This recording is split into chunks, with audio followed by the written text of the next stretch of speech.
प्राची मंदिर की पूजा के बाद मधु और अपने मम्मी के साथ वापस घर पर पहुंची तो वहां पर उसकी तेल पूजा की पूरी तैयारियां हो चुकी थी।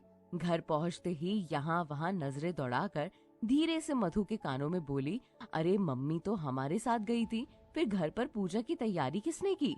इतने में रूही प्राची के करीब आकर धीरे से बोली, मैंने।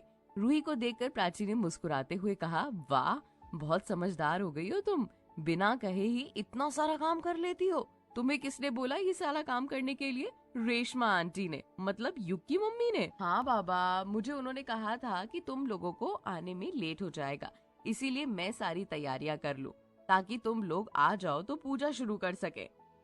रूही की बात सुनकर प्राची ने बस मुस्कुरा दिया और फिर मधु के साथ अंदर जाके अपने कमरे में जाने लगी तो उसकी मम्मी उसे टोकते हुए बोली, अब कहाँ चली तू? मम्मी कमरे में जा रही हूँ।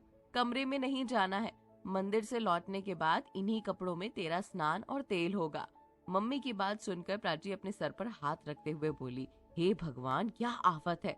और मम्मी के पास जाकर बोली, बताइए क्या करना है मुझे? अभी तुम यहाँ चुपचाप बैठ जाओ जब तक मैं आती हूँ, और अभी किसी भी चीज को हाथ मत लगाना।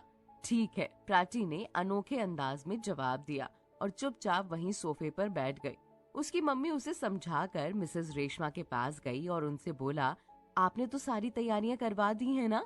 वैसे बहुत सही किया, वरना हम बहुत लेट हो जाते। बताइए युग कहाँ है? पूजा के लिए लेकर चलिए, हम पर्दे की आड़ में दोनों की पूजा करवा देंगे।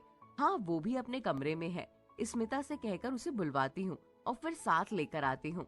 मिसेस रेशमा ने जवाब दिया तो प्राची की मम्मी उनका जवाब सुनकर वहाँ से चुपचाप चली गई और मिसेस रेशमा ने स्मिता को आवाज लगाकर कहा, युग को बुला लाओ, वो अपने कमरे में है।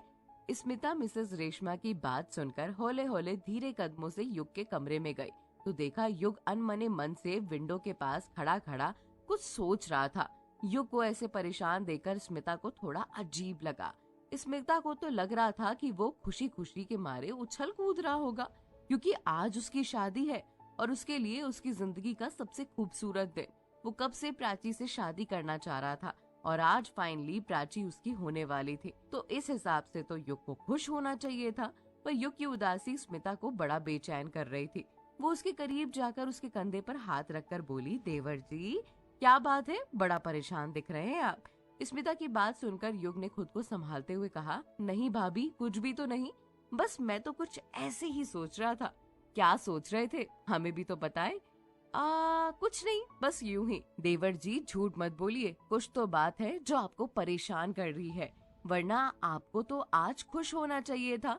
आज आपकी शादी है और शादी वाले दिन तो इंसान वैसे भी बहुत खुश होता है, और आपकी शादी तो आपकी मनपसंद लड़की से हो रही है, उस लड़की से हो रही है जिससे आप प्यार करते हैं। तो फिर आप क्यों उदास है?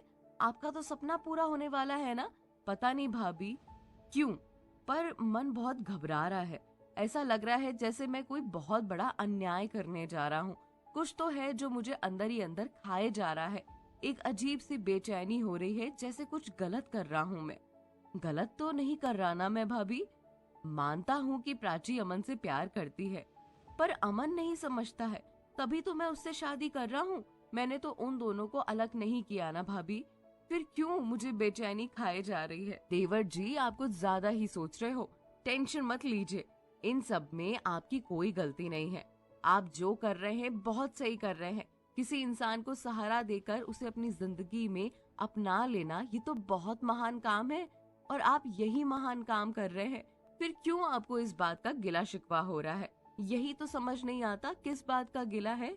देवर जी, आप परेशान मत होइए, सब अच्छा होगा। कोशिश करिए कि आपसे जो भी बन पड़े और जो प्राची को आप खुशी दे सके वही करिए। प्यार का मतलब खुद को या प्यार करने वाले को पाना नहीं होता, प्यार का मतलब कभी कभी त्यागना भी होता है। खैर, मम्मी जी आपको बुला रही हैं, चलिए। जी भाभी, चलता हूँ। ये कहकर स्मिता के साथ युग चला जाता है। अब आगे क्या होता है, ये बातें आपको अगले एपिसोड में पता चलेंगी, और ये एपिसोड कैसा लगा कमेंट करके जरूर बताइएगा। आगे कहानी में बड़ा सारा ट्विस्ट इंतजार कर रहा है।